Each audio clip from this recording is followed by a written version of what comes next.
tal? Muy buenas tardes, soy Florencia de Rodas y como cada semana recuperamos la memoria noticiosa de ECO, el primer sistema informativo de habla hispana del mundo. Y vamos con esta transmisión especial del 4 de abril de 1993, bajo la conducción de Félix García. Culminaba en Vancouver la cumbre de los presidentes Bill Clinton de Estados Unidos y Boris Yeltsin de Rusia. Bill Clinton anunciaba un programa económico de apoyo a Rusia por $1.000 millones. Los medios de comunicación rusos destacaban optimismo por los resultados del encuentro entre los mandatarios. Japón encabezaba la lista de 44 naciones que había puesto restricciones a productos estadounidenses. Sudáfrica fabricaba armas de alta tecnología que después vendía internacionalmente. El proceso para alcanzar la paz en Medio Oriente seguía estancado, con conversaciones suspendidas, a pesar de los esfuerzos de Estados Unidos. Y en Haití continuaban los esfuerzos de la ONU y la OEA para restablecer la democracia. Esta es la narración original.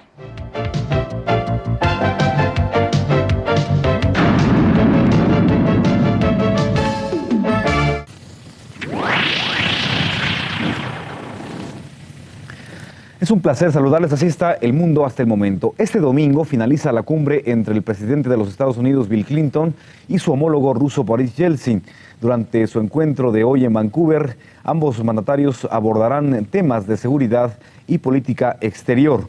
Boris Yeltsin y Bill Clinton hablarán sobre la situación en la ex Yugoslavia, en Irak y Medio Oriente. Los presidentes de Rusia y Estados Unidos darán además una conferencia conjunta al término de su entrevista.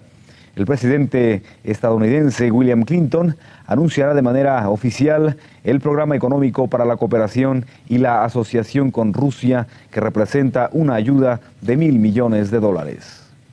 En el primer día del encuentro cumbre Clinton-Yeltsin se pusieron en claro varios puntos de fricción entre las relaciones ruso-norteamericanas. El dirigente ruso destacó dos de estos temas litigiosos: el choque el mes pasado entre un submarino estadounidense y uno ruso, y las restricciones impuestas a los países occidentales a la exportación de alta tecnología a Rusia. Por su lado, Bill Clinton también planteó dos cuestiones problemáticas: la situación de los Estados Unidos bálticos y la situación en Georgia. El presidente de los Estados Unidos pidió a Yeltsin, sin ambigüedades, que reanude el retiro de las tropas rusas de Estonia, Letonia y Lituania. En Moscú, ya cerca del mediodía del domingo, cuando en Vancouver se aproxima la medianoche del sábado. Los medios informativos audiovisuales en la capital de Rusia destacan la actividad del presidente Yeltsin y también aventuran comentarios acerca de qué se puede esperar de esta cumbre en Canadá. En general, hay optimismo en cuanto a que la misma arroje resultados positivos, en especial en términos económicos y también en cuanto a la ayuda, aunque se señala que esta aparece muy limitada según lo que se ha afirmado en fuentes estadounidenses. Hoy no hay diarios en Moscú, ni tampoco los habrá el lunes, y por lo tanto los comentarios son relacionados directamente a radio y televisión. Una anécdota: la televisión de Ostankino, la principal de Rusia, no dio ninguna información de la llegada del presidente ruso a Vancouver, a pesar de que ya había transcurrido entre 30 minutos y una hora. Los oyentes tuvieron que resignarse, si seguían en el mismo canal, a enterarse de la noticia solo en la medianoche de Moscú. Analistas estiman que en los hechos la política exterior de los Estados Unidos, ahora bajo la batuta de Bill Clinton, no difiere de la practicada por el expresidente George Bush. Este fin de semana esta visión podría reforzarse y Bill Clinton podría también quitarse el adjetivo de inexperto en el ámbito internacional. Vancouver, la tercera ciudad más importante de Canadá, es sede del primer encuentro cumbre que Bill Clinton lleva a cabo luego de 2 meses de tomar el timón de la Casa Blanca. Es su debut fuera de los Estados Unidos y su primer encuentro ostentando el cargo presidencial con el líder ruso Boris Yeltsin. Clinton y Yeltsin habían conversado con anterioridad en junio del año pasado, cuando el demócrata estaba en plena campaña electoral. Su entrevista de media hora fue al margen de la cumbre que el líder ruso sostuvo con el entonces presidente George Bush. En ese tiempo, Clinton era solo un candidato a la presidencia de los Estados Unidos y se dice que Yeltsin en materia internacional no lo consideró un hombre con la fuerza de Bush.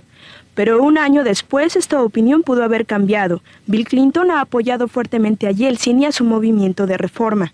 Y para subrayar que sabe de lo que está hablando, ha recibido consejos de expertos en Rusia como el propio Bush y el expresidente Richard Nixon. Clinton concluyó que si se quiere que el movimiento de reforma democrática en Rusia sobreviva, entonces Yeltsin también debe sobrevivir. Pero está consciente de que no sirve inyectar recursos en una Rusia deficiente en su administración y sin inversiones.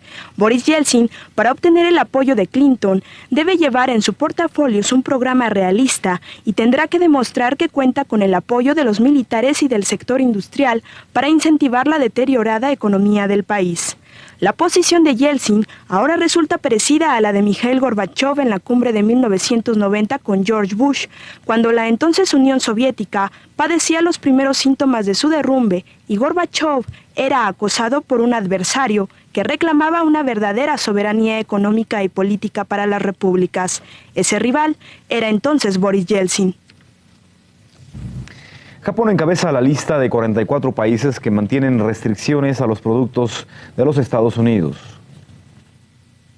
Un informe de la Oficina del Representante Especial de Comercio Mickey Cantor colocó a 44 países en la lista de quienes tienen medidas proteccionistas que afectan a Estados Unidos. Menciona a Japón como uno de los gobiernos que más trabas ponen a los productos norteamericanos. A México le dio calificaciones mixtas. Por un lado dice que en 1992 México dio varios pasos imponiendo tarifas que afectan a los productos norteamericanos hasta que NAFTA entre en efecto. Por ejemplo, el 21 de septiembre de ese año, México aumentó sus tarifas al polipropileno de 0 a 10%. En noviembre de ese año, el presidente Bush pronunció a México no elegible para que fuera recibido el polipropileno en Estados Unidos sin pagar impuestos. En noviembre 10 de 1992, México aumentó sus impuestos al ganado. En ambos casos, la industria privada norteamericana expresó preocupación. En el primer caso, hizo notar que México no dio previo aviso adecuado. En otras áreas, la falta de comunicación entre los funcionarios de ambos países han resultado en confusión y entorpecimiento del comercio. Indica que el gobierno de México ha respondido lentamente a las solicitudes de varios estados sobre la exportación de manzanas a México. Pero por otra parte, el informe resalta que desde 1985 México ha seguido una política de liberalización del comercio y menciona que NAFTA eliminará tarifas a todos los productos industriales y agrícolas importados de Estados Unidos en 10 años. Además, aplaude el progreso sin precedente de la protección a la propiedad intelectual alcanzada con México, a pesar de que todavía existen muchos problemas. Sudáfrica durante las últimas 3 décadas manufacturó un arsenal militar de alta tecnología que ahora vende a varios países del mundo. Durante los años de apartheid, los gobiernos sudafricanos crearon monstruos sagrados. Debido al aislamiento mundial, sanciones y boicots, tanto económicos como tecnológicos, Pretoria puso en marcha planes para conseguir la autosuficiencia en los campos de producción de petróleo, armamento, entre otros, y también creó un superejército, dirigido casi exclusivamente por los servicios de inteligencia militares, uno de los más efectivos en su tiempo. Durante las últimas 3 décadas se creó Sasol, donde con autosuficiencia para Sudáfrica se obtiene petróleo crudo partiendo del carbón. Armscor manufacturó un arsenal militar de alta tecnología, vendiéndose en la actualidad a varios países del mundo. Como estos ejemplos, existen muchos otros que fueron mantenidos bajo estricto secreto. Hoy todo se desvanece y muchas de estas corporaciones buscan desesperadamente un hueco en el campo comercial para poder subsistir, utilizando instalaciones muy avanzadas, multimillonarias de alta tecnología que hoy ya no tienen razón de ser. A pesar de las 8 rondas de conversaciones para encontrar la paz en el Medio Oriente, este proceso continúa estancado. Hasta ahora el destino de las conversaciones de paz para la región de Medio Oriente pende de un hilo. A juicio de los especialistas, la cita en Washington el próximo 20 de abril, fecha de inicio de la 9ª ronda de las negociaciones, podría convertirse en un verdadero fracaso. Los últimos acontecimientos en esa convulsionada zona sin duda repercuten sobre dichas negociaciones que intentan estabilizar una región que ha sido escenario de sangrientas guerras. La deportación de los palestinos de los territorios ocupados es uno de los principales obstáculos para que se confirme la asistencia de todas las partes implicadas en las negociaciones. Fue precisamente este punto el que obligó a suspender temporalmente las conversaciones. Por ahora, la Organización para la Liberación de Palestina se encuentra tranquila y no es para menos. Los resultados del encuentro que durante 2 días sostuvieron en Damasco las partes árabes implicadas en el proceso de paz fueron positivas para la OLP. El Líbano, Siria y Jordania han decidido posponer su respuesta sobre su asistencia a las negociaciones, algo que da tiempo a la OLP para exigir la repatriación de los deportados palestinos, una de las condiciones de la delegación palestina para sentarse nuevamente en la mesa de las negociaciones. Los mismos países aseguraron que no aceptarán una paz por separado y se atendrán al compromiso de negociar una solución global a la crisis en Medio Oriente. Con ello, la OLP puede descartar la idea de que los árabes podrían dejar solos a los palestinos para firmar un acuerdo con Israel, ya sea sobre los altos del Golán o sobre la presencia israelí en el Líbano. Por ahora, los ojos estarán pendientes de la visita que el próximo 6 de abril realizará el presidente de Egipto, Hosni Mubarak, a Washington. Mubarak se entrevistará con el presidente de los Estados Unidos, Bill Clinton. Para muchos de este encuentro pueden obtenerse jugosos resultados. Se asegura que Hosni Mubarak, entre otros temas, hablará sobre la reanudación de las relaciones entre la Unión Americana y la OLP y sobre la cuestión de los deportados palestinos. Así, habrá que esperar entonces qué nuevas noticias dará el presidente Hosni Mubarak a las naciones árabes. Noticias que bien pueden sacar del estancamiento al proceso de paz o sumirlo en él. Dante Caputo, el negociador de las Naciones Unidas y de la Organización de Estados Americanos para Haití, ha dicho que no descansará hasta restaurar la democracia en Haití. Han pasado ya 18 meses desde que el presidente haitiano Jean-Bertrand Aristide fue depuesto por un golpe militar. Como primera medida encaminada a conseguir el retorno a la democracia, la Organización de Estados Americanos impuso un embargo económico contra las autoridades de facto, pero dicho bloqueo no ha tenido los efectos esperados. Pero hoy más que nunca aumentan las presiones sobre el gobierno de facto apoyado por los militares. El negociador de la OEA y la ONU, Dante Caputo, ha extendido su estancia en Puerto Príncipe y dice que no está dispuesto a abandonar el país sin lograr un acuerdo satisfactorio. Por una parte lo está logrando, pues según fuentes haitianas ya el primer ministro Mar Bassán está dispuesto a renunciar.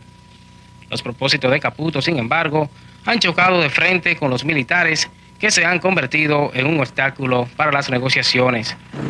Según versiones de prensa, nadie en el ejército quiere sustituir al general Raúl Cedrat como forma de alargar la crisis. De todos modos, los negociadores están optimistas de que la crisis no cumplirá un año más. En Azerbaiyán se implantó el estado de emergencia, esto después de que rebeldes armenios lanzaran una ofensiva a gran escala. 25 pueblos azerbaiyanos en la parte occidental de la república cayeron ante fuerzas armenias. El presidente de Azerbaiyán, Abulfaz Elchibey, hizo un llamado a los presidentes de Rusia, Boris Yeltsin, y de Estados Unidos, Bill Clinton, para que impusieran sanciones contra Armenia. Mientras tanto, Turquía respondió deteniendo los envíos de ayuda humanitaria de Occidente a Armenia a través de su territorio. Manfred Werner, secretario general de la Organización del Tratado del Atlántico Norte, la OTAN, viajará en breve a la República de Georgia. Un buque de guerra ruso fue atacado por fuerzas georgianas cuando aquel protegía otro navío que llevaba ayuda humanitaria hacia Abjasia. Por otra parte, en Tbilisi, capital de Georgia, se anunció que Manfred Werner, el secretario general de la OTAN, visitará próximamente la capital de Georgia, así como ha invitado a Eduard Shevardnadze, presidente del Parlamento georgiano, a trasladarse a Bruselas para visitar el cuartel general de la OTAN y celebrar allí negociaciones que eventualmente pudieran llevar a resolver el conflicto entre Abjasia, Georgia y Rusia en el plano militar y diplomático, y también, en todo caso, llevar a Georgia a integrarse en la OTAN. Tropas del ejército de Israel penetraron a un campamento de refugiados en la franja de Gaza. El argumento israelí para irrumpir en el campo de refugiados fue la búsqueda de sospechosos y armas. Hace una semana Israel impuso el estado de sitio en la franja de Gaza y Cisjordania, afectando a 750 residentes palestinos. Un oficial israelí informó que el campo de Maghazi fue cerrado ese domingo y las viviendas fueron allanadas para encontrar palestinos fugitivos. Según una fuente de la seguridad de Israel, la operación forma parte de una campaña contra las actividades de los palestinos radicales en Gaza.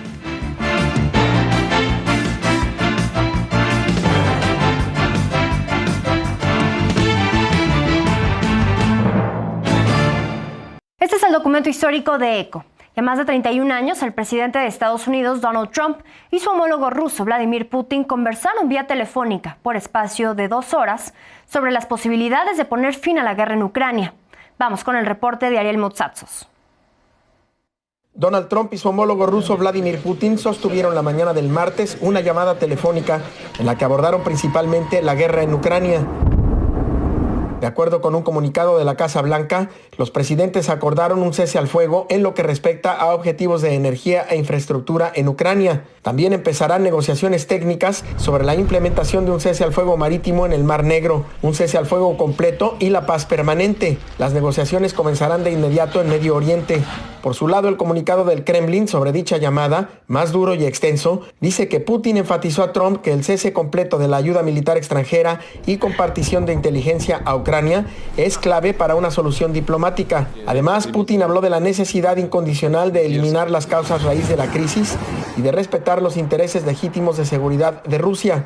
El comunicado ruso indica que Putin informó a Trump que este miércoles se realizará un intercambio de prisioneros con Ucrania y asegura que Trump aceptó la propuesta de su homólogo de realizar juegos de hockey en Rusia y Estados Unidos con jugadores de las ligas NHL y KHL. Aunque la Casa Blanca no ha confirmado la duración de la llamada, tomando en cuenta los reportes del pool y funcionarios de la administración Trump, se estima que la conversación duró alrededor de 2 horas, lo que medios estadounidenses e internacionales reportaron también. Un legislador ruso informó que ambos líderes habrían hablado 2 horas con 28 minutos, lo que la ubicaría como la llamada más larga en la historia de las comunicaciones telefónicas entre los presidentes de Estados Unidos y Rusia. Apenas el 12 de febrero de este año, ambos mandatarios hablaron por espacio de hora y media, y en febrero de 2022, días antes del inicio de la invasión rusa a Ucrania, Putin y el entonces presidente estadounidense Joe Biden conversaron durante 1 hora con 2 minutos. La llamada del martes se llevó a cabo justo en el aniversario número 11 de que se consumara la anexión de Crimea a Rusia en 2014.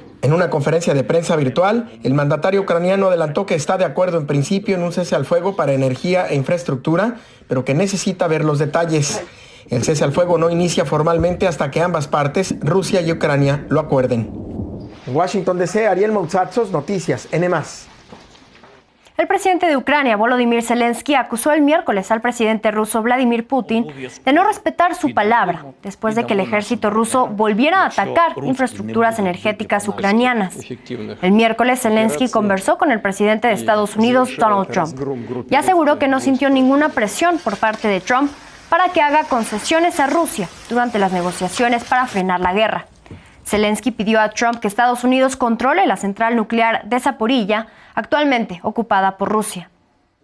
Las negociaciones entre Estados Unidos y Rusia para un cese gradual de las hostilidades en Ucrania comenzarán el domingo en Arabia Saudita. Así lo anunció Steve Witkoff, el enviado especial del presidente estadounidense Donald Trump. Se considera que es un importante paso tras la conversación telefónica entre el presidente de Estados Unidos Donald Trump y su homólogo ruso Vladimir Putin. La sede de las negociaciones será la ciudad saudí de Jeddah. El presidente francés Emmanuel Macron anunció que su homólogo ucraniano Volodymyr Zelensky y dirigentes aliados de Ucrania se reunirán el 27 de marzo en París, con la esperanza de finalizar los planes para asegurar una esperada tregua en la guerra con Rusia. El presidente Zelensky previamente afirmó que a pesar de las declaraciones del presidente ruso Vladimir Putin sobre su disponibilidad para la paz, nada ha cambiado.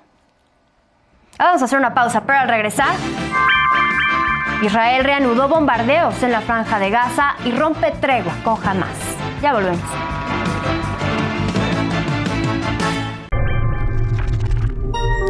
Estamos de regreso y la tregua entre Hamás e Israel terminó. Los combates regresaron esta semana tras 58 días de relativa calma. Vamos con el reporte de Manuel Rosales. Israel is operating with full force against the Hamas terrorist organization in the Gaza Strip.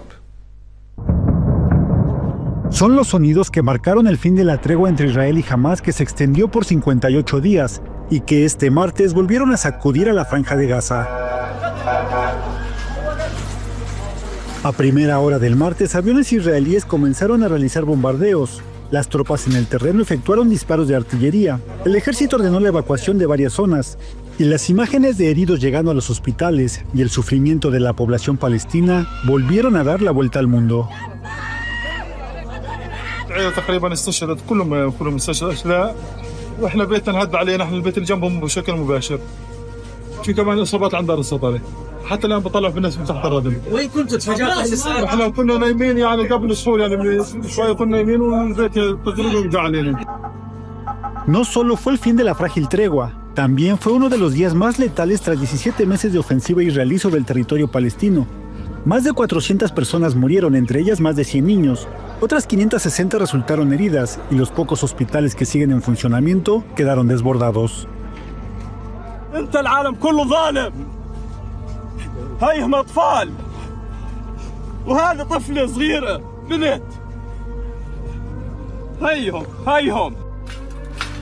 Desde Khan Yunis y Rafah en el sur, Nuseirat y Burey en el centro, Jabal y la ciudad de Gaza en el norte, e incluso el campamento de Al-Mawasi, designado por Israel como zona humanitaria, fueron alcanzados por alguno de los más de 35 ataques registrados en esta jornada. La Yihad Islámica informó que su portavoz, Abu Hamza, murió en uno de los bombardeos. Por su parte, Hamás confirmó la muerte de al menos 4 altos mandos de su gobierno y advirtió que esta escalada pone en peligro el destino de los 59 rehenes que siguen retenidos. وين الأمان؟ فيش أمان. وين بدنا نروح إحنا؟ خلص يرموا علينا نوى ونتريح. والله تعبنا إحنا من الحياة هذه كلها. Estados Unidos no solo fue informado, también respaldó la reanudación de los bombardeos que Israel justificó al asegurar que Hamás se está reagrupando. Ha rechazado las propuestas del enviado de Donald Trump y se ha negado a liberar a los rehenes. La ofensiva, que provocó conmoción y la condena de la comunidad internacional, llega en un momento en el que Israel había enviado una delegación al Cairo para seguir negociando, pero por ahora la posibilidad de extender el alto al fuego parece cada vez más lejana. We will show no mercy on our enemies. Let me be very clear. Israel will not stop until all of our hostages are back home. Emanuel Rosales, Noticias N+.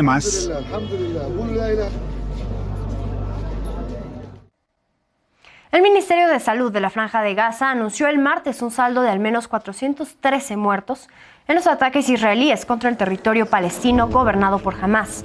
El portavoz de la Agencia de Defensa Civil de Gaza, Mahmoud Basal, especificó previamente que los muertos eran consecuencia de la agresión, los bombardeos aéreos y el fuego de artillería israelíes en todo el territorio palestino.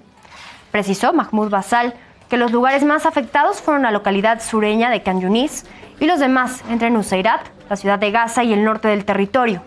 Para el jueves, la cifra de muertos ya había aumentado a más de 500. Ante los nuevos ataques israelíes en el territorio de Gaza, el vocero de Derechos Humanos de la Organización de Naciones Unidas, Tahmin al-Kitan, dijo que los bombardeos agregan tragedia a la tragedia. We are horrified by last night's Israeli airstrikes and shelling in Gaza, which killed hundreds, according to the Ministry of Health in the Strip. This will add tragedy onto the tragedy. The last 18 months of violence have made abundantly clear that there is no military path out of this crisis. The only way forward is a political settlement in line with international law. Y pasamos a otro tema, y es que en el Reino Unido los casos de abuso sexual contra mujeres continúan, llegando incluso a suicidios. Los superiores prometen más cambios para prevenirlos. El reporte es de Horacio Rocha. Jaisley Beck tenía solo 19 años de edad cuando se quitó la vida. La joven soldado estaba siendo acosada sexualmente por su superior en el Cuerpo Real de Artillería, tanto que en solo 2 meses le había enviado casi 5,000 mensajes. La presión fue tanta que Jaisley no pudo soportar más. Tras la investigación, las Fuerzas Armadas han prometido aplicar los cambios necesarios para evitar este tipo de situaciones. Pero la realidad es que el acoso, que muchas veces termina en violaciones, es algo común, como lo afirman muchas mujeres que terminan constantemente abandonando la carrera que tanto les gustaba. Otras exmilitares se han atrevido a hablar, como Jane, no su verdadero nombre, que cuenta cómo fue violada. He grabbed at my throat and was pushing me down onto this blow-up bed. I was referred to as a whore. Horrific emails to be written by commissioned officers who are in the army. No hay duda de que las Fuerzas Armadas aquí en el Reino Unido sufren de serios problemas en cuanto a abuso sexual. En el 2021, cientos de mujeres compartieron sus experiencias, pero poco se ha hecho para remediarlo. Al menos 3 mujeres que pertenecieron a las Fuerzas Armadas tomaron acción legal para conseguir que los casos de violación dejaran de ser manejados por las cortes militares y que en su lugar fueran cortes civiles que tienen mejores resultados. Pero esto fue rechazado por el Parlamento. Activistas insisten que este cambio es vital.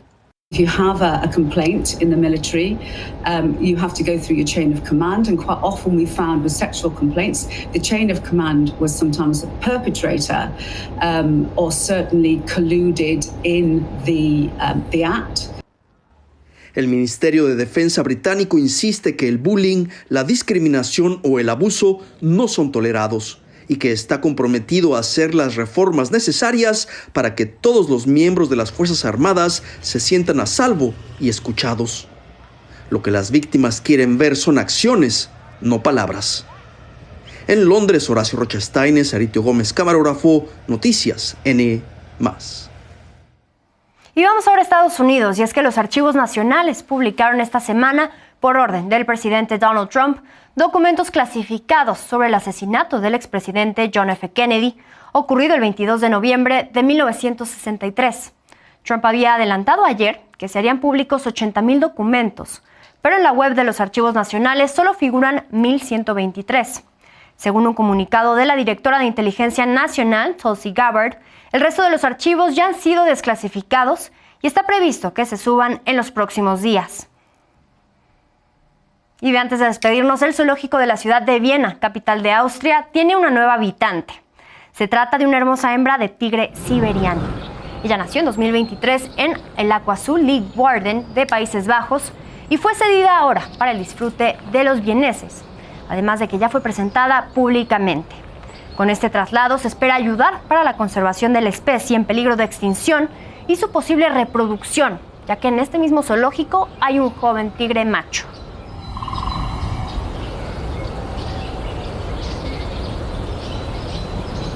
Y hasta aquí, una emisión más del Archivo Histórico de ECO y de la actualidad de las noticias internacionales.